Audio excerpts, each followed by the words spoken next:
में पंजाब और गुजरात से ज्यादा नशा है। हरियाणा को, पंजाब को वैसे बदनाम किया जा रहा है। तो वो मानते हैं कि पंजाब में नशा है। पंजाब में कम है, हरियाणा में ज्यादा है।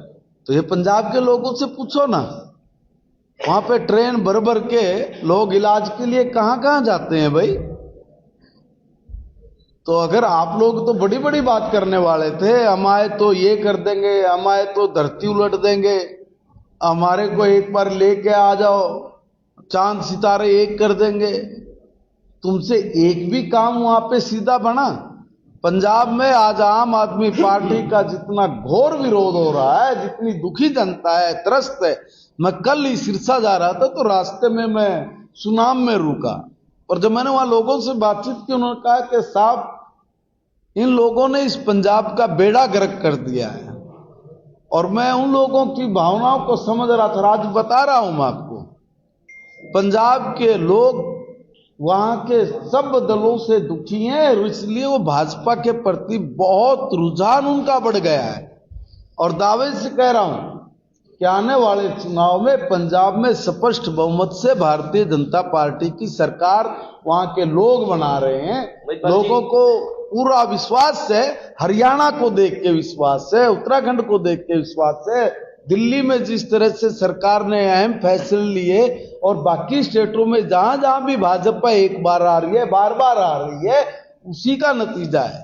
हमारे माननीय मुख्यमंत्री, पूर्व मुख्यमंत्री मनोहर लाल जी की नीतियों ने जो उस वक्त कड़े निर्णय लिए, कड़े फैसले किए, उनका नतीजा सामने आ रहा है। वातावरण बदल गया भाई। और आज माननीय नायब सैनी जी के नेतृत्व में जिस तरीके से एक दूरदृष्टि सोच के साथ काम हो रहा है, उससे सारे लोग बौखलाए हुए। महिपाल जी, प्रेस कॉन्फ्रेंस मेरे को है, आपने मनरेगा को लेके स्पेशल मेरे को आप भी अभियान चला रहे जैसी कांग्रेस चला रही है। ये तो रही बयानबाजी की बात। आंकड़ों की बात करें तो भूपेंद्र हुड्डा नेता प्रतिपक्ष है, जिम्मेदार आदमी है, वो कह रहे हैं कि पोर्टल पे 8 लाख मनरेगा में रजिस्ट्रेशन है, कि 8 लाख लोग रजिस्टर्ड हैं, लेकिन 25,000 लोगों को काम मिला है। ये बात ब्रजेंद्र सिंह भी कह रहे हैं जो यात्रा निकाले हैं। एक बात, ये तो आंकड़ों की बात है ना, ये बयानबाजी नहीं है। एक बात तो ये, जब से मनरेगा का भी रोजगार मिल रहा था, 125 दिन का कहां से मिलेगा। तीसरी बात,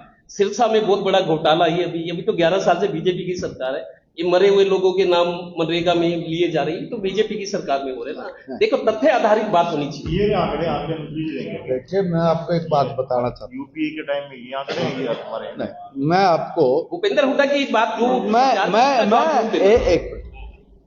मैं चौधरी भूपेंद्र सिंह हुड्डा जी हमारे बड़े हैं, प्रदेश के बड़े नेता है। मैं तथ्यों पे नहीं जाऊंगा, मगर मैं उनकी बात को बता दूं, तथ्य मेरे पे भी है, मैं भी आपको कॉपी दे सकता हूं। मगर मैं एक बात पूछना चाहता हूं, उनको ये आंकड़े मिले कहां से? उनकी एक एजेंसी है भारत सरकार को बदनाम करने के लिए। सर नहीं सर, वो दिखाए ना कहां है आंकड़े। उन्होंने मुंह से बोल दिया, हमने मान लिया, ऐसा थोड़ी नहीं है। वो तो कुछ भी बोल सकते हैं भाई, कोई जुबान थोड़ी पकड़ सकते हैं। मगर मैं ये कह रहा हूं, हम लोग हैं जिन्होंने ये आंकड़े दिए हैं कि ये मरे हुए लोगों को भी, जो बेचारे नहीं रहे हैं, उनके नाम का भी पैसा खाते थे। हम लोगों ने आंकड़ा निकाल के दिया, उन्होंने नहीं दिया है। ये गलत बयानबाजी कर रहे हैं। हमने जहां जहां त्रुटियां थी, उन त्रुटियों को पकड़ा है, हमने खुद उजागर किया है। अगर हमारे राज्य में कोई गलत हो रहा है, उसको पकड़ना ये हमारी जिम्मेवारी है, उसको ठीक करना ये हमारी जिम्मेवारी है, जनता के सामने उसको बताना ये हमारी जिम्मेवारी है।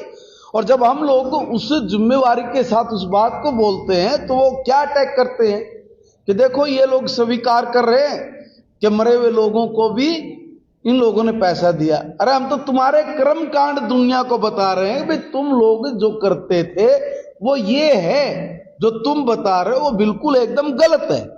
इसलिए वो जो आंकड़े के साथ बयानबाजी करते हैं, विधानसभा में भी करते हैं, इनके नेता लोकसभा में भी करते हैं, मगर वो जवाब नहीं सुन पाते, तुरंत उठ के भाग जाते हैं, वॉकआउट करते हैं। क्यों? क्योंकि किसी के ऊपर उंगली उठाना तो आसान है, मगर उसका जवाब सुनकर फिर उसको एक्सेप्ट करने की पावर इन लोगों में नहीं है। इसलिए कुछ भी बोलेंगे।